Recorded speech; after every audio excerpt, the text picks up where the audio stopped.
오늘 이 시간에는 우리가 주일 오전에 이제 성경적 세계관 시리즈 설교를 하고 있는데, 그때 이제 선악과를 설명하면서 좀 주일 오전이기 때문에 좀 지식적인 측면을 너무 부각하면은 또 부담 느끼시는 분들이 분명히 있기 때문에 어렵지 않게 하려고 선악과를 좀 크게만 잡고 갔습니다. 오늘은 그 선악과에 담긴 세 가지 의미를 오늘 좀 다루어서 정리를 마저 해야 또 영상을 올리고 넘어갈 것 같아요. 그래서 오늘 이 말씀을 통해서 선악과에 담긴 하나님의 그 마음, 그 세 가지 뜻을 우리가 좀 같이 나누고자 합니다.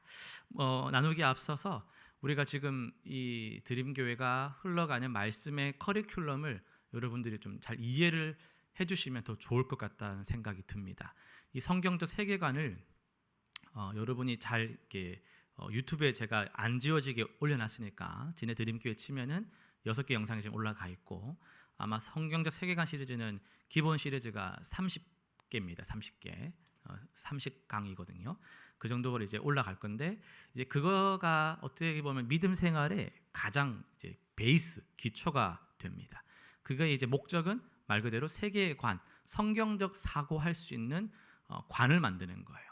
왜 이게 필요하냐면요, 예수님을 믿게 되면은 우리가 옛 본성이 우리에게 추구하는 그런 욕망적인 삶이 여전히 있는데, 새 본성, 그리스도의 생명이 또 있기 때문에 이 옛 본성과 새 본성의 충돌을 이제 일으키거든요.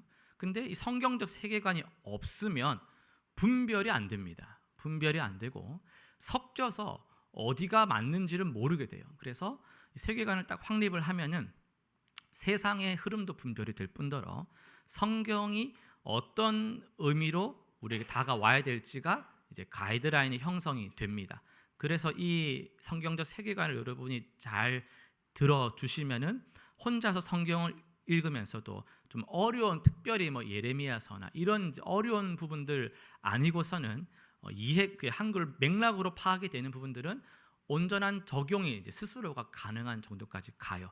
그럼 이제 그게 이제 첫 이제 기초 신앙의 기초 단계고, 그 커리큘럼을 이제 넘어가면은 이제 성경 지식 내용을 더하는 대로 넘어갈 거예요. 그러니까 한국 교회가 다라고는 할 수 없겠지만 성경 많이 읽으셨던 우리 신앙의 선배님들이 특징이 뭐냐면 바로 이 단계로 1단계를 삼았다라는 거예요. 그러니까 인물들에 대한 지식이 많고 역사서에 대한 연도별 지식이 많고 왕들의 이름 순서대로 다 외우고 뭐 성경의 뭐 이런 흐름들 다 아는데 그거를 퍼즐을 못 맞추는 거죠. 그게 어떻게 연결되는지를 잘 모른 채 물어보면은 거기에 대한 문자적인 내용은 아는데 연결이 잘 안 되는, 그거를 이제 방지하기 위해서 성경 세계관을 만들고 그 위에 이제 내용을 연결시켜서 이제 성경을 이해하는 안목을 또 이제 더해 갈 겁니다. 그렇게 해서 이제 그 정도 되면은 지도자 과정이 거의 완성이 되는 거예요.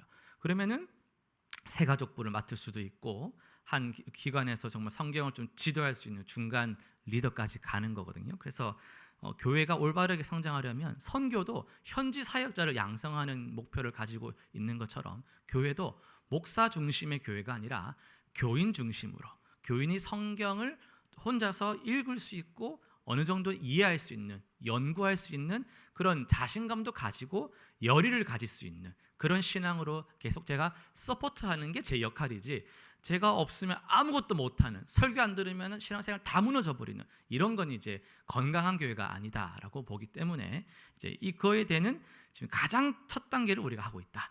그래서 그 중에서도 선악과는 가장 논란이 많은 주제가 되기 때문에 오늘 이걸 통해서 내가 이거 잘 알아둬야겠다. 왜냐하면 이거는 계속 할 거지만은 정말 중요하기 때문에 전도할 때도 잘 써먹을 수 있는 내용들이 나오고 여러분한테도 도움이 되기 때문에 이런 것들을 그냥 듣고 간다 생각하지 마시고 이건 내가 반드시 익히겠다, 나의 것으로 소화를 하겠다, 이런 마음으로 좀 들어주시면 좋겠습니다. 자, 첫 번째 선악과에 담긴 의미는요, 주대심입니다. 지금 무슨 알림이 울리나요? 주대심이 뭡니까? 주님이 되신다라는 의미입니다. 선악과가 뭐예요? 동산 중앙에 하나님께서 먹지 말라고 두신 그 나무의 열매지 않습니까? 근데 그게 그럼 주대심이랑 어떻게 연결되는지를 한번 생각을 해봅시다. 어떻게 연결되죠? 그것을 먹으면 뭐가 되는 거예요? 내가 주인이라는 거예요. 그걸 먹지 않으면 하나님이 나의 주인이시라는 걸 인정하는 거예요. 그러니까 선악과가 없는 상태에서는 그거를 나타낼 증표가 없습니다. 근데 선악과가 딱 있고 하나님이 다른 것은 다 네 임의대로 먹어도 되는데 그거만큼은 동산 중앙에 있는 선악을 알게 하는 나무의 열매만큼은 네가 먹지 말아라 라고 단 하나의 계명을 주셨잖아요. 그러니까 그 계명에 순종하면 뭐를 인정하는 거예요? 하나님이 나의 왕이십니다. 하나님이 나의 통치자십니다. 나는 당신의 명령에 따르는 당신의 백성입니다. 종입니다. 라는 그 관계, 순종하는 자에게 복 주시는 하나님 나라의 그 통치의 원리를 잘 따르는 그 관계가 선악과라는 존재를 통해서 우리에게 다가오는 거예요. 이게 이제 첫 번째 이제 의미거든요. 그래서 첫 번째가 너무 빨리 끝나는데 그래도 빨리 끝나면 좋잖아요. 그래서 첫 번째 선악과에 담긴 의미는 하나님이 나의 주인이시다, 주되심을 나타내는 증표가 선악과다. 이거를 이제 딱 기억하시면 좋겠어요. 단어하면은 주되심. 그럼 선악과를 먹는다. 그거는 주되심의 거부. 거기서 죄가 시작이 되는 겁니다. 주되심을 거부하는 순간 세상에 죄가 확 들어온 거예요. 그러니까 모든 죄들의 뿌리를 파고 들어가 보면 거기에는 선악과를 따먹었던 그날의 사건이 있고, 하나님을 거부하는 것이 가장 큰 죄다. 인생에게 가장 큰 죄는 사람을 죽인 것, 물론 큰 죄죠. 그런데 더 근원되고 더 큰 죄는 하나님을 모르는 채로 사는 것입니다. 하나님을 거부한 채로 내가 원하는 삶을 사는 겁니다. 교회를 다니는 사람임에도 불구하고 이런 이제 예가 있었어요. 예는 아니고 실제인데, 한 권사님인 것 같은데 되게 신앙이 정말 독실하신 권사님인데 고민거리가 있는데 남편이 이제 근심 덩어리인 거예요. 그리고 남편이 교회는 같이 가는데 술을 너무 많이 먹고, 그 술만 먹는 거를 뭐 깡술이라고 합니까? 뭐 깡술, 깡소주 뭐 이렇게 너무 많이 술만 먹고 담배도 너무 많이 피고 뭐 이런 상태로 또 교회를 다니는 거예요. 그러다 이제 다른 목사님 한 분을 대화할 기회가 생겨가지고 상담 받으려고 목사한테 가서 이렇게 물었대요. 목사님, 내가 고민이 있습니다. 우리 남편이 술을 너무 많이 먹습니다. 그래서 술을 너무 많이 먹고 담배를 얼마나 많이 피는지 내가 미치겠습니다. 근데 이 양반이 또 교회는 꼬박꼬박 나가요. 이 사람 천국 가겠습니까? 이제 천국 가겠어요? 이렇게 물었답니다. 그러니까 목사님 뭐라고 하셨을까요? 뭐라고 하셨을까요? 모르긴 해도 빨리는 갈 겁니다. 이렇게 말을 했어요. 빨리는 간다. 네. 여러분, 이 뭐 웃자고 하는 소리일 수도 있지만은 이게 교회를 다니면서도 정말 내가 삶의 변화 없이 그냥 맹목적으로 다니는 사람들이 많이 있거든요. 변화가 없이. 그러니까 하나님이, 예수님을 안 믿는 사람들만 주되심을 거부하는 게 아니라 교회를 다니는 사람들 중에도 하나님이 주인이 아닌 사람들이 있을 수 있습니다. 내가 하고 싶은 대로 하는 사람들이 왜 없겠어요?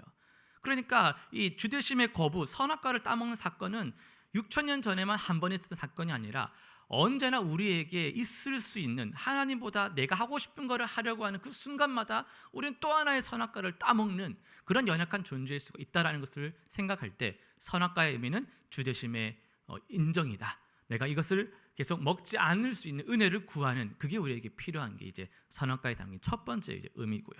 두 번째는 하나님의 공의를 드러낸다라는 겁니다. 핵심 단어만 하자면 공의. 하나님의 공의가 드러난다. 무슨 말입니까? 선악과를 먹으면 어떻게 된다 했어요? 반드시 죽으리라. 그런데 하나님이 먹었는데 물린다. 내가 널 사랑해서 물린다. 그러면 돼야 안 돼요? 안 되죠. 그러니까 하나님이 말씀하신 대로 뭐 하신다? 반드시 행하신다. 하나님은 공의의 하나님이다라는 게 드러나는 그 사건이 뭐예요? 선악을 알게 한 나무 열매를 먹은 자들에게 심판을 행하시기로 한 것. 그러니까 선악과를 보면은 하나님이 어떠시다는 게 드러나는 거예요. 우리 하나님은 공의로우신 분이야 라는 게 선악과를 통해서 드러나는 거예요. 그러니까 선악과에는 첫 번째, 주되심의 인정, 하나님이 나의 주님이시다라는 게 가장 이제 중요하게 드러나는 거고, 두 번째는 하나님은 공의로우시다. 반드시 죽으리라 하셨기 때문에 그대로 말씀을 이루시는 공의의 하나님이라는 게 선악과를 통해서 드러나는 두 번째 내용입니다. 그리고 세 번째가 정말 중요한데요. 세 번째 말씀이 뭐냐면은 선악과를 통해 드러나는 게 기억나세요? 이거? 제가 이 설명 꽤 많이 한 것 같은데 한 번이라도 없습니까? 네 글자. 나와서 자유의지. 자유의지가 나왔습니다. 맞습니다. 자유의지입니다. 선악과에 담긴 하나님의 그 또 뜻이 뭐가 있냐면 하나님은 우리에게 자유의지를 주셔서, 근데 이게 답은 아니에요. 자유의지를 주셔서 궁극적으로 하나님은 우리에게 뭘 요구하시냐면 자발적인 사랑을 요구하신다. 이거 얘기할 때 제가 무인도 이야기 드렸습니다. 무인도. 이제는 좀 기억하시는 분들이 계시죠? 무인도 기억하실 거예요. 무인도에서 남녀 딱 둘 사람밖에 없습니다. 그러면은 남자가 여자에게 오직 너만을 사랑할게 라고 말을 하면 그 감동이 어떠다? 좀 적다, 덜하다. 왜요? 선택의 여지가 없으니까. 무인도에서 아니 이 여자 말고는 딴 여자가 아무도 없잖아요. 이 여자 사랑 안 하면은 선택의 여지가 없어요. 그러니까 물론 그 마음이 진심일 수는 있겠으나 그 좀 덜 와닿을 수 있어요. 근데 이게 정말 진짜 사랑으로 증명이 되는 순간이 언제냐면요, 정말 많은 여성들이 있을 때에, 이 세상에 많은 여성들이 있을 때에 정말 더 어떻게 보면 육체적으로 더 뛰어난 것 같고, 지적으로 더 참 뛰어난 것 같고, 재정적으로 더 뛰어난 것 같은 여러 조건이 다 뛰어난 사람들이 있겠죠. 그럼에도 불구하고 내가 오직 너만을 사랑할게 할 때에 그게 진정한 사랑으로 크게 와닿는 법이거든요. 그게 이제 선악과에서 드러나는 건데요. 하나님이 만약에 하나님을 떠나서 살 수 없는 환경을 딱 만들어놨다 해봅시다. 선악과가 없어요. 이 에덴 동산에서는 죄를 짓고 싶어도 지을 수 있는 방법이 없어. 그러면은 정말 진실한 사랑이 드러날 수 있을까요? 그거는 기계적인 사랑이죠. 일어나면은 하나님 예배해야 돼요. 일어나면 그냥 예배해야 돼요. 죄를 지을 수가 없어요. 마음이 있든 없든 그냥 할 수 있는 게 예배하는 것밖에 없어요. 예배하는 존재로 지음받았으니까 계속 예배만 하는 거예요. 하나님은 그걸 원하지 않으시는 거예요.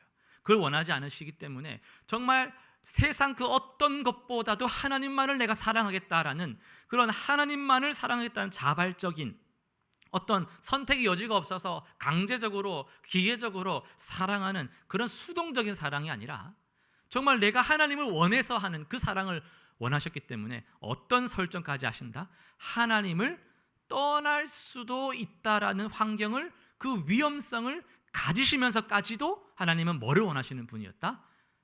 하나님을 우리가 자발적으로 사랑하기를. 내가 하나님을 사랑하기 때문에 안 먹어 라고 말하기를 원하셨다는 거예요. 내가 먹을 수 있지만 하나님이 나의 왕이시고 하나님의 사랑이 내게 충만하기 때문에 나도 그 하나님을 사랑해서 하나님이 싫어하는 거 나도 안 할 거야. 하나님이 기뻐하시는 삶을 내가 살 거야 라는 그 하나님을 향한 자발적 사랑을 우리에게 요구하셨다라는 거예요. 그래서 자유의지를 주시는 겁니다. 그게 선악과를 통해서 드러나는 거예요.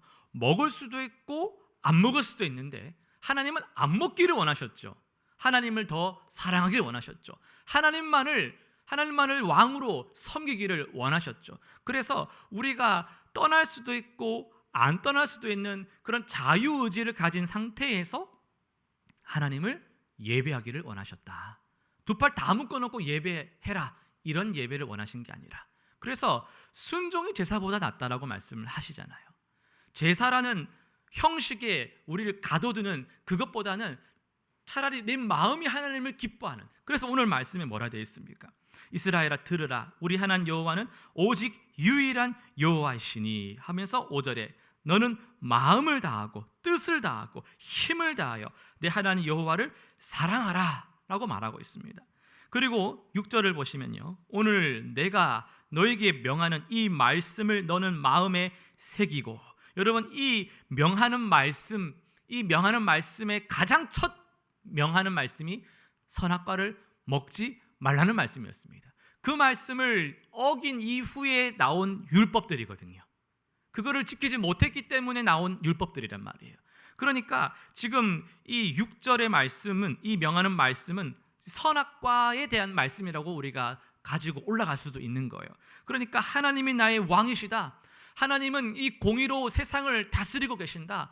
하나님은 이 세상을 사랑하시고 우리에게 그 자발적 사랑을 요구하신다라는 그 내용을 마음에 새기라는 겁니다.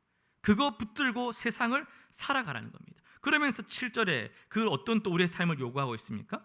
네 자녀에게 부지런히 가르치며 집에 앉았을 때에든지 길을 갈 때에든지 누워있을 때에든지 일어날 때에든지 이 말씀을 강론할 것이며, 자 8절이 중요합니다.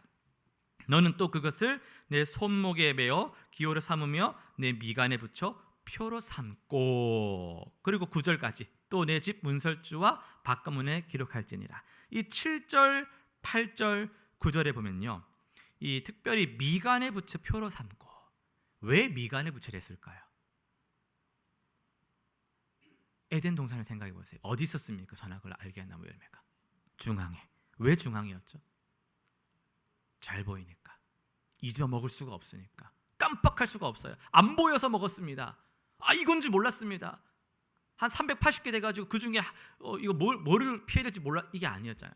단 하나밖에 없고 가장 잘 보이는 곳에 있기 때문에 그거 보면서 하나님 나의 왕이시지, 하나님 오늘도 나를 사랑하시지, 오늘 하나님이 세상을 다스리시지, 그거를 계속 기억나게 하려고 중앙에다가 딱 했거든요. 미간에 붙여서 표로 삼고 잘 보이는 곳에 두고 항상 기억하라는 겁니다. 하나님이 우리를 얼마나 사랑하시고 얼마나 이 세상을 신실하게 다스리고 계시며 그 하나님이 우리의 왕이시란 사실을 너희는 미간에 붙여서 표로 삼고 문 어디든지 집에 다 붙여가지고 절대 잊지 말아라는 거예요. 살아가면서 하나님을 절대 잊지 말고 살아가라는 말씀을 지금 하는 겁니다. 그런 마음을 알고 이렇게 하는 게 중요하거든요. 그거를 모르고 그냥 집에다가 암송 구절을 그냥 구절은 싹 다 냉장고, 화장실 많이 붙여놨는데 만약 이 의미를 몰라, 그러면 그건 부적이 되는 거예요. 그리고 어느 시점 지나면 그걸 안 보게 됩니다. 그 자리에 그게 붙여져 있다라는 것도 까먹는 시점이 올 수도 있어요. 그냥 이제 예수 믿는 자의 집처럼 꾸며놓은 데코레이션이 될 수가 있는 것이죠. 이 의미를 알아야 됩니다. 왜 그게 붙여야 되는지. 하나님을 의식하고 살아가라는 거예요. 하나님의 그 신실하신 공의를 의지하며 살아가라는 겁니다. 하나님이 나의 왕이시라는 통치의 그 계속되는 하나님의 교통하심을 경험하면서 살아가는 것이, 마음을 다해서 예수님을 따라 사는 것이 하나님 우리에게 요구하시는 신앙생활입니다. 그게 없으면 이런 형식이 남아서 하나님이 원치 않는 제사가 될 수 있다는 것이죠. 말씀을 이제 마무리합니다. 이 선악과에 담겨있는 세 가지 의미는 주대심, 공의, 자유의지를 통한 자발적 사랑이었습니다. 선악과를 먹지 않는다는 것은 하나님을 나의 왕으로 인정하는 것이죠. 선악과란 존재를 통해서 하나님은 공의로우신 분임이 드러납니다. 그리고 우리는 선악과를 통해서 하나님 우리에게 이 하나님을 떠날 수도 있는 자유의지를 허락하셔서까지 우리에게 기대하시는 것은 떠나지 마라, 나를 떠나지 마라, 내가 너희를 사랑한 것 같이 너희도 서로 사랑하면서 오직 유일한 나만을 예배해라. 그걸 우리에게 요구하신다는 거죠. 그러니 우리의 신앙이 자꾸 이 선악과를 따먹으려 하면 안 되고 그 앞에 서가지고 날마다 주야로 여호와의 말씀을 묵상하면서 이 선악과를 먹지 아니하는 삶으로 하나님을 고백하고 하나님을 의지하고 하나님을 사랑하는 삶으로 나아가는 것만이 우리 신자들에게 주어진 영광스러운 삶인 줄로 믿습니다. 이 말씀을 꼭 기억하시면서 이 선악과를 우리가 따먹지 아니하고 하나님만을 인정하고 의지하며 사랑하는 모든 성도님 되시기를 간절히 소원합니다. 우리 말씀을 기억하면서 같이